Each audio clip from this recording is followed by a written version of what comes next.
Estamos en el meridiano de la semana. Continuamos con nuestro paseo matinal en Es la Mañana de Salamanca para recibir a nuestra vocal de oficina de farmacia del Colegio Oficial de Farmacéuticos de Salamanca, Yolanda Velasco, hoy con un tema que se mantiene en el tiempo de la máxima actualidad, el consumo de cannabis. Yolanda, buenas tardes. Hola, buenas tardes, Sonia, ¿qué tal? Decía que, por desgracia, es un tema que se mantiene la máxima actualidad. Sí, Da igual en qué momento en la historia nos situemos, sí, pero el consumo de cannabis, mitos y realidades es algo que está ahí de forma permanente. sí, la verdad que es un tema atemporal. Esto perdura en el tiempo y viene desde años, bueno, pues desde hace muchísimos años y bueno, continúa y continuará, forma parte de nuestra realidad social.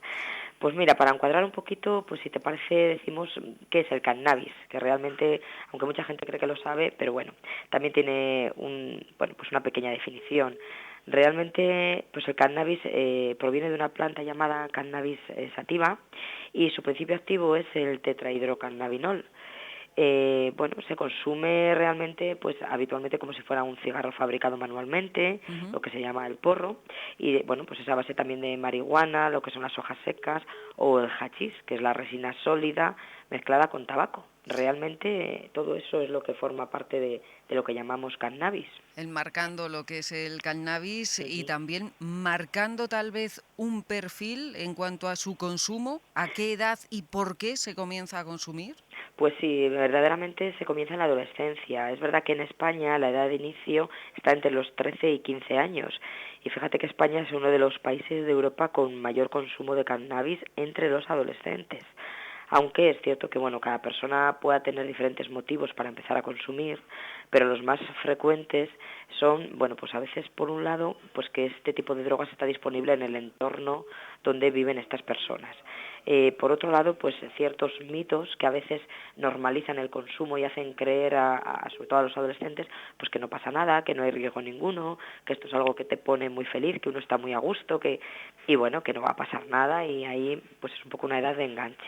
Y otras veces, bueno, pues eso, por pues las propias los razonamientos de maduración cerebral y personal de la persona, de lo que es la población de menos de 20 años, pues sí que está más expuesta, pues eso, a empezar con estos consumos y a tener estas consecuencias negativas, incluso ya no a nivel físico, sino a nivel psicológico, bueno, pues para estas personas que Ujú. son muy jóvenes todavía. Oye, Yolanda, ¿cómo reacciona el cuerpo? ¿Qué efectos inmediatos tiene?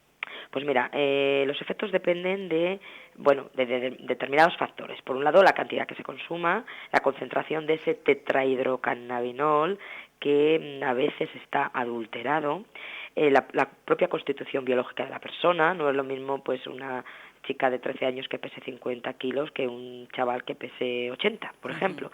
Y también otras características psicológicas de la propia persona, pues a veces que tengan unas expectativas muy positivas, ahí me voy a fumar esto, que bien me pongo, pues depende también del estado de ánimo previo de esta persona, de las experiencias previas, del ambiente en el que esté cuando lo consume, etcétera.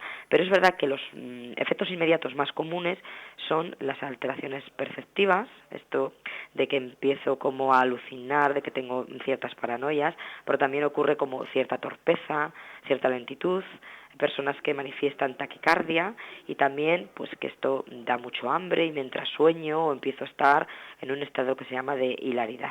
¿Mm? Esto a cortísimo plazo, Sí, pero a sí. largo plazo, ¿y qué Bueno, riesgos tiene? pues bueno, a largo plazo claro que hay muchísimos riesgos. Por un lado la dependencia, porque alrededor de un 10% de los fumadores esporádicos desarrollan dependencia. También el aumento del riesgo de enfermedades respiratorias, el deterioro de las capacidades cognitivas, es decir, se deteriora por la memoria, la atención, el aprendizaje. Este riesgo siempre es mayor cuanto mayor es el consumo y cuando se inicia, pues eso, en la adolescencia. También existe lo que se llama el síndrome amotivacional, es decir, un desinterés general por todo lo que le rodea, no me interesa nada, me da todo igual, y una mayor probabilidad de trastornos psiquiátricos en personas que son vulnerables, por ejemplo, personas que de por sí tienen cierta tendencia depresiva o son ansiosas, o bueno, personas que se le han visto a lo mejor un perfil marcado de determinada psicosis. Con el consumo de estas plantas, pues se agravan todos estos, bueno, todas estas patologías. Y también, bueno, hay unas consecuencias sociales, sobre sobre todo de abandono y fracaso escolar, problemas de convivencia, irritabilidad, discusiones, porque es verdad que se altera el ánimo de la persona, el humor, y sobre todo, claro, en la adolescencia, que es una etapa más complicada, Claro. pues todavía se acentúan más este tipo de problemas. ¿Es cierto que es el comienzo, como todos hemos escuchado en alguna ocasión, del consumo de otras sustancias más Bueno, fuertes? la verdad que, bueno, hay varias sustancias que pueden provocar dependencia, incluso pues el tabaco y el alcohol. Es verdad que a veces se dice que hay un patrón descrito, de lo que llaman un patrón de escalada, que empieza con tabaco, alcohol y continúa con cannabis y ya culmina con otras sustancias como heroína o cocaína, pero no ocurre necesariamente en todas las personas que fuman cannabis. Hay consumidores de cannabis que si se detecta a tiempo que están teniendo un problema y ellos empiezan a ser conscientes de que tienen ese problema, pues se cierra el ciclo en ese consumo con la abstinencia y empezar a adoptar hábitos saludables o una serie de terapias multidisciplinares de las que puedan formar parte estas personas. Entonces no necesariamente hay que pasar a mayores si se detecta a tiempo este problema.